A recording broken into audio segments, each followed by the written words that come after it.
Hello दोस्तों, जय भीम, जय भारत, नमो बुद्धाय, जय सम्राट अशोक। आपका स्वागत है हमारे इंडियन सुपर हिस्ट्री चैनल में। और हम पढ़ रहे थे बुक स्वतंत्रता संग्राम में अछूत जातियों का योगदान। इसका पहला अध्याय पूरा हो चुका है और आज शुरू कर रहे हैं अध्याय दूसरा, पेज नंबर 31 से।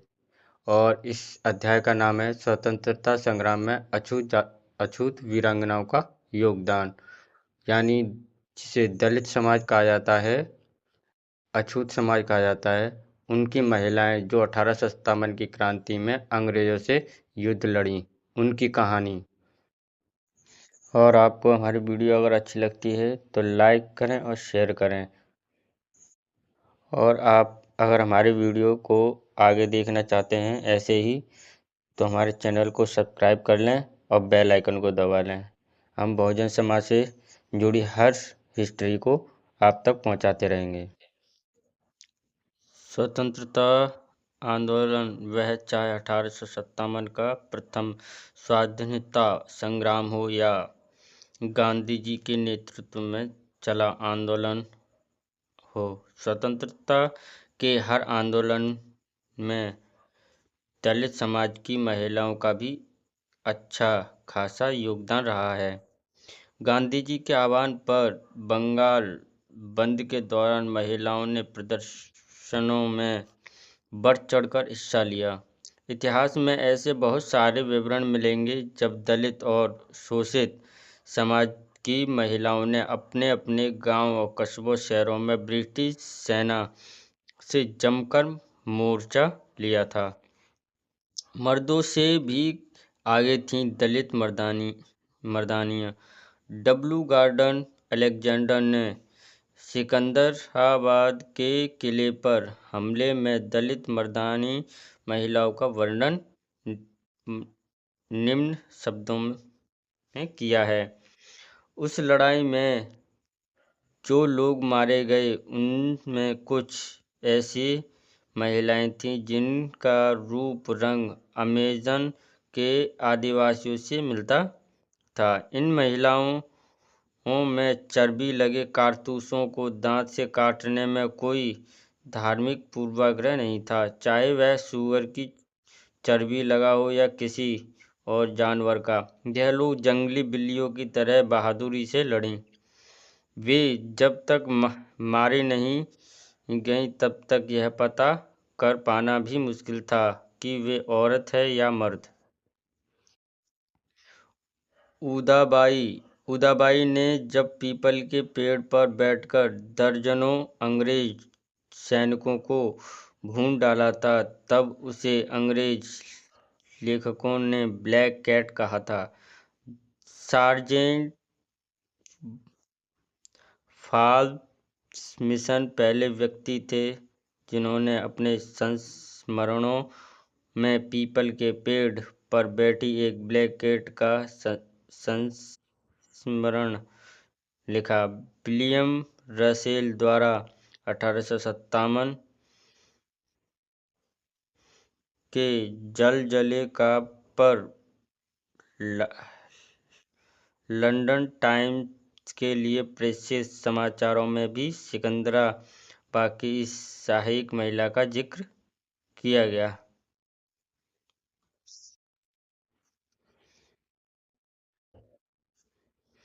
1857 के स्वतंत्रता संग्राम में जिन दलित महिलाओं ने अपने प्राणों की आहुति दी, उनमें झलकारी बाई, कोरी, उदाबाई पासी, महावीरी देवी भंगी, लाजो, सहेजा, रणवीरी आदि प्रमुख थीं। महावीरी देवी भंगी के साथ तो पूरी 22 भंगी महिलाओं को दल था जो अंग्रेजों पर हमला करते हुए शहीद हुए थे। उदा देवी, जो कि एक पासी समाज में हुई थी, 8 मई 1957 को वे अपनी महिला क्रांतिकारी सहयोगी के साथ शहीद हुई थीं। उदा देवी पासी बेगम हजरत महल द्वारा बनाई गई महिला सेना की सेनापति थी। महारानी लक्ष्मीबाई द्वारा स्थापित महिला सैनिक टुकड़ी दुर्गा दल की सेनापति झलकारी बाई कोरी थी। इस पूरे दल में अधिकांश महिलाएं दलित वर्ग की थीं। ऐसे में एक आश्चर्यजनक तथ्य उभर कर यह सामने आता है कि 1857 की क्रांति में भाग लेने वाली दलित महिलाओं की संख्या दलित पुरुषों से अधिक थी। यह किसी भी समाज के लिए गर्व की संतोष की बात है। सिकंदराबाद में जमी 53,000 की विद्रोही सेना की खबर अंग्रेज कमांडर इन चीफ को लग गई थी। इसी के साथ सिकंदराबाद की रक्षक पासी महिला दल के साथ नवाबी जनानी फौजें अख्तरी, बादरी, नजीब भी पासी वीरांगनाओं के साथ आ मिलीं। कुछ अफ्रीकन औरतें जो वाजिद अली शाह के समय की शाही फौजों में भर्ती की गई थीं, जिनको ब्लैक कैट कहा जाता था, अपनी घात में लगी हुई थीं। सिकंदराबाद को एक और गोमती नदी, दूसरी ओर से कैनाल, पश्चिम की ओर से क्रांतिकारियों की घेराबंदी फौज और लोहे वाले पुल पर देसी सेनाएं सुरक्षा प्रदान कर रही थीं।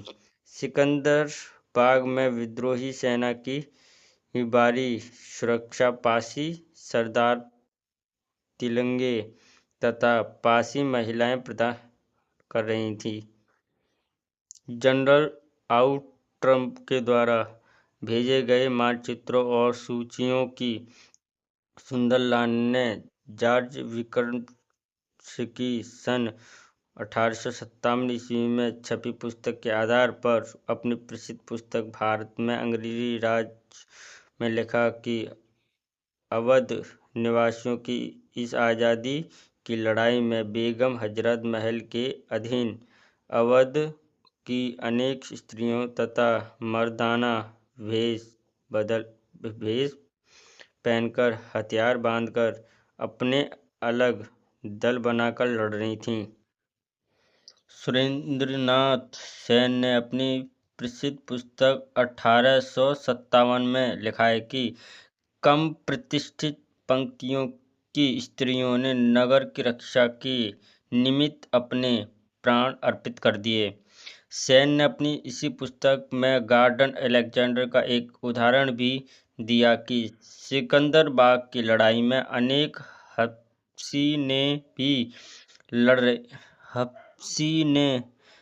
लड़ रही थीं और उनकी मृत्यु हो जाने से पहले यह पता न चल सका कि वे औरतें थीं। अमृतलाल नगर गदर के फूल पृष्ठ 214 दिए गए उदाहरणों से उस समय की पासी महिला रक्षक दल का मेल खाता है। रक्षक पासी महिलाओं का रंग भी स्याह था। गॉर्डन अलेक्जेंडर ने स्याह रंग और बलिष्ठता के आधार पर हफ्सीने शब्द का प्रयोग इन औरतों के लिए किया है। सेन ने नीचे तबके की स्त्रियों की बात कही है। मैंने पहले ही कहा कि इस बाग की चौकीदारी पासी औरतों पर थी। समाज में पासियों को नीचा दर्जा प्राप्त था, जो आज भी है। इन आधारों पर लड़ने वाली महिलाओं की फौज में पासी महिलाएं अधिक संख्या में थीं। यह बात निश्चित थी। जिन चारित्रिक गुणों का व्याख्यान इतिहासकारों ने किया है, उनमें से यही खरी उतरती हैं। अंग्रेजों को जाति का ज्ञान उस समय नहीं हो पाया, ना ही नाम का पता चला। इनकी वीरता का वर्णन करने इनके नाम और जाति से करने पर भारतीय इतिहास के पन्नों की छवि में कोई चमक नहीं आती। अंग्रेज लेखकों ने जो कुछ लिखा उसे लघुता में दिया, जो उनके लिए पर्याप्त था। मेरी यह मान्यता है कि नारी उस महान शक्ति को दिखाना, नारी उत्थान और गौरव को बढ़ावा देना है। उस पासी महिला के कारनामे को जानकर प्रत्येक नारी समाज में चेतना की लहर दौड़ जाती है। नारियां भी अपने में गौरव महसूस करती हैं। फोर्ब्स मिचाइल ने अपने संस्मरणों में उस पासी वीरांगना का भरपूर वर्णन किया है जिसको उसने 93 ई बटालियन के एक अंग्रेज सिपाही से सुना था जो प्रत्यक्षदर्शी था। दोपहर 12 बजे तक आधी से ज़्यादा सेना समाप्त हो गई थी। लड़ाई जोरों पर थी। जनानी फौजें अपना अलग दल बनाकर लड़ रही थीं, जिनमें अधिकांश शहीद हो गई थीं। त्राही त्राही मची हुई थी। निरंतर लड़ाई से सिकंदराबाद एक आग का दरिया बना हुआ था। गोलाबारी से भीषण गर्मी उत्पन्न हो गई थी। 53वीं और 93वीं बटालियन ने अपने सामने के सभी विद्रोहियों को समाप्त कर दिया था। एक क्षण की राहत में अंग्रेज सिपाही प्यास में तड़पने लगे थे। सिकंदराबाद में पानी के स्थान पर खून नजर आ रहा था। बाग के बीच में एक बड़ा पीपल का पेड़ अंग्रेजों को लीलने के लिए खड़ा हुआ था। इस पेड़ के नीचे बड़े बड़े मिट्टी के घड़े पानी से भरे रखे थे। जब महिलाओं का दल लड़ते लड़ते समाप्त हो रहा था तो एक प्यासी महिला उनमें से आकर पेड़ पर चढ़कर बैठ गई थी। पत्तेदार पतली डालियों से इसमें अपने को छुपा लिया। यहीं से यह गोलियां और तीरों की बौछार अंग्रेज सैनिकों पर कर रही थी। इसके जब सारे तीर समाप्त हो गए तो अपनी कमर से पिस्तौल निकालकर अपनी सुरक्षा हेतु अपने हाथ में ले लिया था। नीचे असंख्य कंपनी के सिपाही लड़ रहे थे। 53वीं और 93वीं बटालियन के सिपाही पानी की तलाश में पेड़ के नीचे आ गए तो पासी महिला ने ऊपर से गोलियां बरसाईं। जब तक गोलियों की दिशा का ज्ञान होता तब तक सारे अंग्रेज एक एक गोली के शिकार हो चुके थे। उधर पासी महिला की पिस्तौल भी खाली हो गई थी। नवाबी काल की जनानी फौजें जो 1857 की लड़ाई में लड़ी थीं। दोपहरी ढल रही थी। विद्रोही सेना का गोला बारूद समाप्त हो चला था। अभी भी कुछ स्थानों पर बहादुर शाह जफर और वाजिद अली शाह के झंडे लहरा रहे थे। हिंदू सिपाहियों ने गंगा जली और मुसलमानों ने कुरान उठाकर प्रतिज्ञा की थी कि हम सब जब तक एक एक बूंद खून भी शरीर में रहेगा तब तक लड़ेंगे। शास्त्रों सहस्त्रों अंग्रेज मारे जा चुके थे और मेजर डाउनसन ने देखा कि अंग्रेज सिपाही पानी पीने में देरी कर रहे हैं तो उसी ओर बढ़ा जाकर देखा कि सभी अंग्रेज सिपाही पेड़ के नीचे मरे पड़े हैं। घोड़े से नीचे उतरकर उन अंग्रेज सैनिकों की लाशों का सूक्ष्म निरीक्षण किया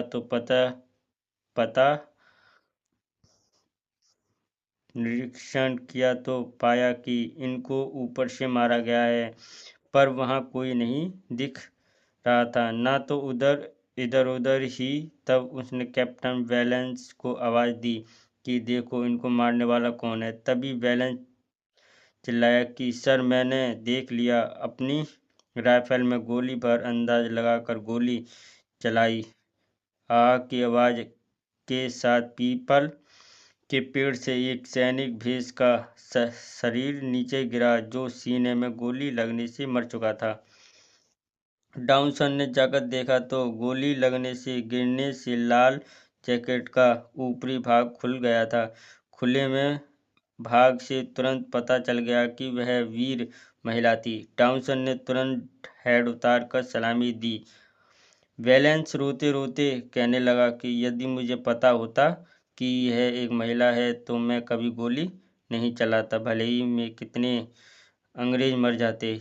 यह उन्हीं रक्षक पासी दल की महिला थी जिनके पास गोलियां समाप्त हो गई थीं। यदि गोलियां होती तो डाउनसन वैलेंस भी जिंदा न बचते। धन्य है वह पासी वीरांगना जिसने सिकंदराबाद की लड़ाई में अपने जौहर दिखाए और हंसते हंसते सीने पर गोली खाई। पारसी समाज अपनी इस पारसी वीरांगना पर बार बार न्योछावर होकर सत सत प्रणाम करता है। यही नहीं, इस पारसी वीरांगना की वीरता साहस से नारी जगत अपने को गौरवान्वित महसूस करता है। यह सही है, वीरता लिंग जाति समूह व्यक्ति विशेष की एक पपौती नहीं है। जय भीम, नमो बुद्धाय, जय सम्राट अशोक।